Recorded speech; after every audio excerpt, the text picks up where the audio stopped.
Hello, Cancer, Sun, Moon, Rising, and Venus signs. Kamusta kayo? Sana ba'y nasa mabuti kayong kalagayan. Welcome back po sa Star Tarot. Kung bago kayo rito, welcome din kayo. Thank you sa inyong support. I truly appreciate it. God bless you all. Cancer, pauna mensahe po ninyo. Holy moly! Napakaswerte, napakaganda. We have the energy of the four-leaf clover. Ayan, great, good fortune. Hindi lang pati good fortune, kundi great. Wow! So, daming swerte, napakalaki ng swerte na ito, napakalawak ng sakop nitong swerte na ito. Cancer could be in any area of life ninyo or posible din sa buong, sa lahat ng areas ng buhay ninyo ay maaaring siswertehin kayo sa ngayon. So, napakaganda. We have discord among friends or family. Ayan, maaring dito kayo nagagaling, maaring meron kayo ditong hindi pagkakaintindihan din, sa mga kaibigan ninyo, or sa ibang kaibigan, or kapamilya. So, maaring meron kayong, alam mo yun, hindi kayo on the same page, ng kung sino man. Kaya medyo siguro nagkaroon kayo ng paghihiwalay, nagkaroon kayo dito ng diskusyon, nagkaroon kayo ng hindi pagkakaintindihan, with another person, friend, or a family, Firecracker, excitement, yan. Siyempre, may excite ka sa swerteng ito na makaparating sa inyo, diba? So, that could be a feeling ninyo, sasabog siguro, dibdib ninyo sa saya, Yung ganon. Sobrang excited, sobrang taas ng adrenaline siguro ng iba sa inyo dito, Cancer. Ear, good news na parating, so napakaswerte talaga, dadating na yung may hinihintay ninyong balita regarding anything, maaring regarding trabaho yang karera, pagta-travel, negosyo, or relationship, siguro promotion, mga ganun din, It could be anything, depende, sa inyong mga sitwasyon, may balitang parating, and that is a good news na maririnig ninyo sa ngayon. So, congratulations. Wishbone, a wish is granted. Holy moly, when it rains, it pours. Talaga, Cancer. So, uulan talaga ng swerte sa inyo at this time, A wish is granted. Kung ano tong wish ninyo, that is coming to fruition. Kung ano yung wini-wish ninyo, siguro, like, kung yung on top of your wishes list, maaaring yan ang ibibigay sa inyo sa ngayon. Granted na to. So, kung hindi pa ninyo to nakukuha, hindi pa ninyo to na-experience ngayon, maaaring ma-experience nyo na in the next few days, or naghihintay pa ng divine timing siguro ang universe, At yan ay ibibigay na sa inyo. But definitely, kung ano man ang wish na to, this is already granted sa spirit realm, Kung wala pa yan ngayon sa experience ninyo, maaaring yan ay parating na, What else? We have horse. Ayan, short journey. Meron kayong travel dito. Maaring may saglit lang na pasyal ito, or meron lang kayong bibisitahin, may pupuntahan. Maaring yung kapamilya or kaibigan ninyo, ito na nagkaroon kayo ng discord, maaring pupuntahan ninyo, or maaring bibisitahin nyo, or alam mo yun, you're going to pay a visit siguro. At maaring kayo ay makikipag-reconcile. Posibleng ganun yan. Wind chimes, peace and harmony, finally, finally, magkakaroon kayo ng peace and harmony. So, siguro, kung ano man itong discord na yan, maaayos na yan sa ngayon. Maaring yung discord na to in the past, at ngayon, dahil sa swerte din ninyo na nasa inyong horizon, maaring magbago ang energy ninyo at kayo ay magpag-reconcile, kayo siguro yung mag-act as the bigger person dito, at kayo yung mag-o-offer ng apology, or hihingi ng apology. And with that, magkakaroon kayo ng peace and harmony within yourself. Magiging masaya kayo kasi makakaluwag-luwag ng inyong paghinga. Dark woman, maaring si dark woman itong ka-discord ninyo. This could be a friend or a family member, diba? So, you will be dealing with the dark woman at this time, yung dark woman na to with dark complexion or hair, yung mga original nilang kulay ng balat or ng hair is dark. Posible din na yung balitang ito, yung good news na to ay manggagaling kay dark woman, What else? We have cat, a two-faced friend, ayan. So, makikilala nyo na ngayon ang tunay na pagkatao ng isang kaibigan ninyo. isang kaibigan na tinuturing ninyong kaibigan, pero madidiscover ninyo na, abay, hindi pala. Hindi pala ganon ang sitwasyon, hindi pala ganon ang totoong kalagayan, no? Or ang akala ninyo, kaibigan ninyo, pero hindi pala, no? So, ngayon, madidiscover ninyo yan. Younger woman, kung sino man itong faced friend na to, this could be younger woman. Maaring mas bata ito sa inyo, Cancer, okay? Or mas bagets talaga, no? Malayo din sa edad ninyo, maaring ganon. Si younger woman, maaring siya yung bibisitahin ninyo, maaring siya yung ka-discord ninyo din, maaring two-faced friend, maaring siya ito. So, depende sa inyong sitwasyon, no?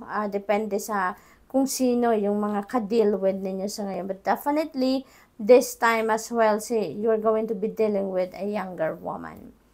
What else? We have pig and beware of greed. Straightforward ito, no?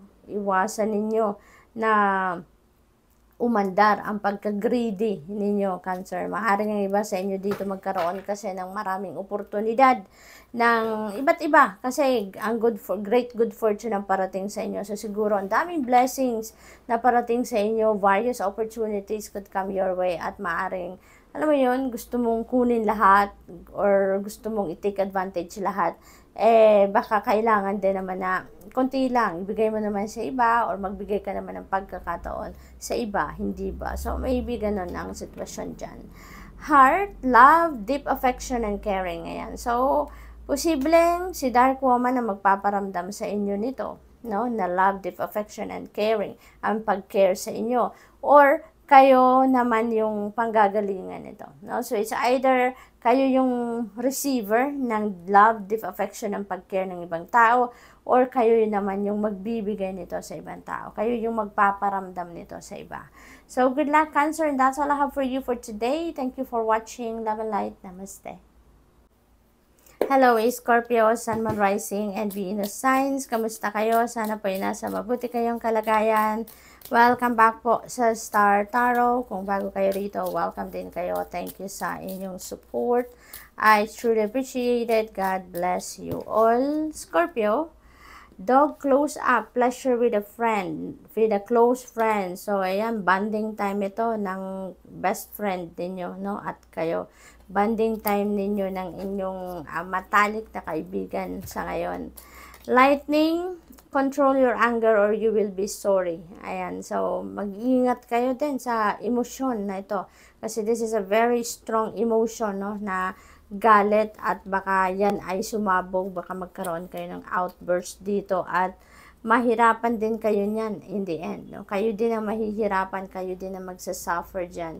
Kaya as much as possible, iwasan ninyo, kontrolin ninyo yung emosyon na galit, no? Step back, no? Kung kayo pakiramdam ninyo sa sabog na kayo or magagalit kayo, step back, kayo breathing exercises kayo, buntong hininga, no? At makakaluwag-luwag ang inyong pakiramdam. Mararelax ang mga senses ninyo dyan. Kaya huhupa kung ano man ang nararamdaman ninyong galit. We have basket, recognition, and reward for merit. Ayan. So, maaring sa trabaho ito, no, sa career ninyo, sa negosyo ninyo, maybe magiging successful kayo, kaya marami ang makaka-recognize na sa inyo. Kung sa trabaho ito, maaring you've done an excellent job dito sa specific task na binigay sa inyo, kaya naman magiging mare-recognize ang inyong effort dito. So, napakaganda, no? Maaari din na mayroon dyan financial reward na involved, no, Scorpio, na ibibigay sa inyo. We have feathers, someone you know is undependable and insincere. Ayan, so may madidiscover kayo ngayon na malapit sa inyo, no, na hindi pala mapagkakatiwalaan, hindi pala siya totoo, hindi siya sincere sa iyo. So, maaaring kaibigan, maaaring yung person ninyo yan, pinsan ninyo, katrabaho ninyo. So, that could be anyone, ano, na madidiscover ninyo na hindi pala siya totoo sa iyo. What else? We have club.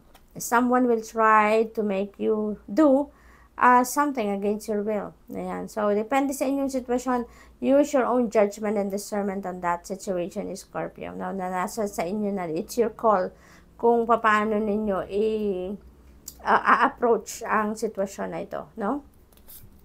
We have energy of the vine. Seek out information that will help you. Ayan. So, mag-research kayo before kayo magalit dito, no? Mag-research kayo. Alamin ninyo ang katotohanan sa bagay na yan na pwede ninyong ikagalit or yung kinakagalit ninyo. Magtanong-tanong kayo, mag-research kayo. Hanapin ninyo ang heart ng sitwasyon na yan, no? Dahil baka yung galit na yan, sayang lang din, diba? Yung waste of time, waste of energy and effort. Kaya, alamin mo, gather more information, gather more facts, no? Na makakatulong sa inyo na mas malinawan ang inyong sitwasyon dito. We have box. Napakaganda naman. This is a gift that you are going to receive. This could be tangible or non-tangible. We never know.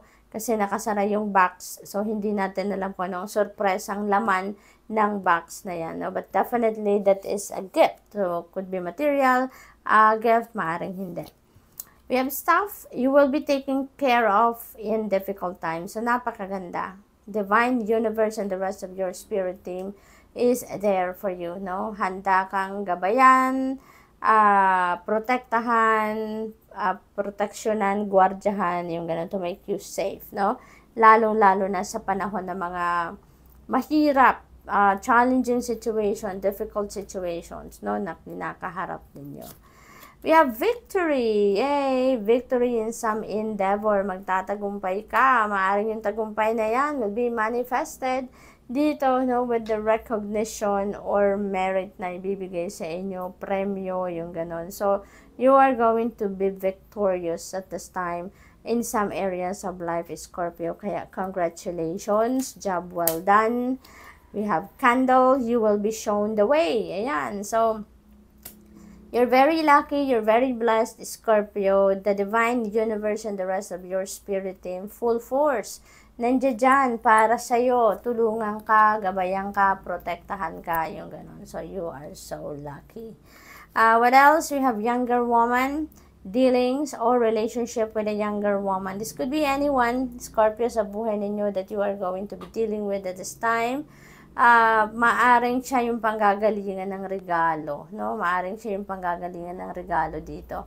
That could be tangible, no? Na regalo na matatanggap ninyo from this younger woman.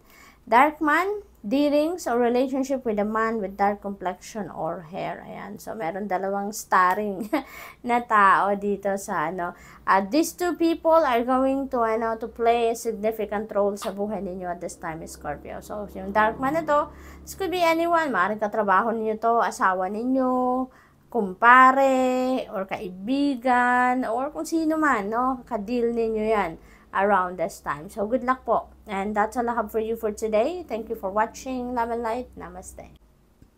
Hello, Pisces, Sun, Moon, Rising, and Venus signs. Kamusta kayo? Sana po ay nasa mabuti kayong kalagayan. Welcome back po sa Star Tarot. Kung bago kayo rito, welcome din kayo. Thank you sa inyong support. I truly appreciate it. God bless you all.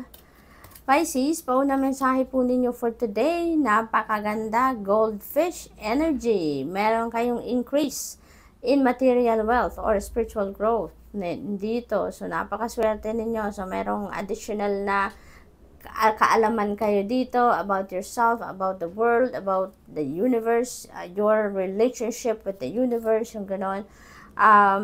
Meron din ditong parating na pera, no? Karagdagang money path, maaaring magdadating financial blessings, no? Financial blessings parating. So, that's good. Horse, short journey, no? Is up ahead for you, Pisces. Meron kayong sigurong biyahe dito.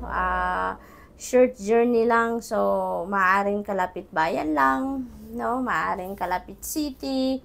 Or maybe, for some reason siguro, maaring maaring may bibisitahin lang kayo, may inspectionin lang kayo, or maaring, lang ito, pasyal, no? Maaring saglit lang, mag-unwind kayo, posibleng ganun ang ganap dito. We have Tiger, doing something risky, taking a chance. Ayan ngayon ang maglalakas ng loob kayo ngayon to take chances on something, no, or someone. So ngayon, malakas ang inyong loob. You're coming out of your comfort zone sa ngayon and ready na kayo mag-take risk. So good luck to that. Good advice from a wise person. Ayan, may matatanggap kayong good advice dito from someone na seasoned na in life, no, in terms of life experiences. Kaya wise person na siya. So most likely emotionally matured na din ang taong ito. So this could be anyone. Maaring best friend ninyo to, mentor ninyo, teacher ninyo, boss ninyo, magulang ninyo, yung gano'n, could be anyone. We have November. Ayan, malayo pa si November. Maaring meron kayong mga plano dito, no, na gusto ninyong isakatuparan in November. Or may mga plano kayo na gagawin. Ginagawa nyo ng pagpaplano sa ngayon and maybe sisimulan ninyong i-roll out yan sometime in November. Posibleng ganon ang ganap. We have February. This is next year, Pisces, no? So, maraming plano kayo dito siguro, no? Maaring travel din ang napipick up ko dito sometime in February. Maaring magta-travel kayo somewhere na malamig ang panahon, ang klima. Maaring ganon ang ganap dito for some of you. We have hammock. Ayan, taking a vacation physically or mentally. Ayan, so magbabakasyon kayo, Pisces. Maaring yan ang kailangan na ninyo. Sa ngayon, magbakasyon kayo para nang sa gayon, magkaroon kayo ng panahon para makapag-replenish naman kayo ng lost energy ninyo. Magkaroon kayo ng panahon para makapagpahinga ang katawan, isipan, makapag-chill, yung gano'n, ano? We have career. Ayan, so focused ang iba sa inyo dito sa career. Maaaring meron kayong bagong career path din na kinoconsider na pasukin. So, posibleng ganun din ang ganap dyan for some of you. Maaaring yung advice na to is regarding career, no? Siguro nag-iisip kayo dito na mag-change ng career path at maaaring si Owl ang magbibigay sa inyo ng advice dito regarding dito sa career move na iniisip niyo. Shark, take care or there will be a loss of material wealth. Ayan. So, mag-ingat kayo sa paggastos, mag-ingat kayo sa inyong mga kaperahan, sa inyong mga investment, sa inyong mga savings, Pisces, no? Make sure na lagi ninyong minomonitor yung mga kaperahan ninyo. Make sure na nasa ayos lagi ang lahat ng mga mga PIN, password, mga ganon, ano. Kailangan din siguro ninyo dito na maging tutok din kayo sa manage ng inyong finances, no? Tutok kayo dito sa asikaso ng inyong mga budget plans, yung mga ganon, na maging stricto din kayo sa pagmamanage, no, at pagmo-monitor ng in and out ng inyong pera. We have dogs getting together with friends. Ayan, so meron ditong pag-catch up with your kaibigan. So maybe you're going out. No, maaring yung travel na to kasama ninyo dito, yung mga kaibigan ninyo. Maaring yan ang plano, no, na ginagawa ninyo at this time. We have Gong, exciting event. Ayan, maaring yung event na to related sa inyong mga kaibigan or yung event na to is this vacation, no? So, maaaring related dito sa vacation na gagawin ninyo, Pisces. So, congrats to that. Napaka-exciting talaga niyan. Dog, protection from a powerful friend. Maaaring yung powerful friend na to is this person, no? And the owl energy na magbibigay sa inyo ng advice kasi maaaring professional advice ang kailangan ninyo dito, no? Maaaring it's a powerful friend, is a professional, nalalapitan ninyo, na depende sa linya, no, ng concern ninyo, or kung ano man ang endeavor na to, or kung ano man ang sitwasyon na kinakaharap ninyo sa ngayon na kailangan ninyo ng advice, no, ng isang professional. So, siguro, siya yung magbibigay sa iyo ng great advice dito regarding your concerns. So, good luck to that, Pisces. That's all I have for you for today. Thank you for watching. Love and light. Namaste.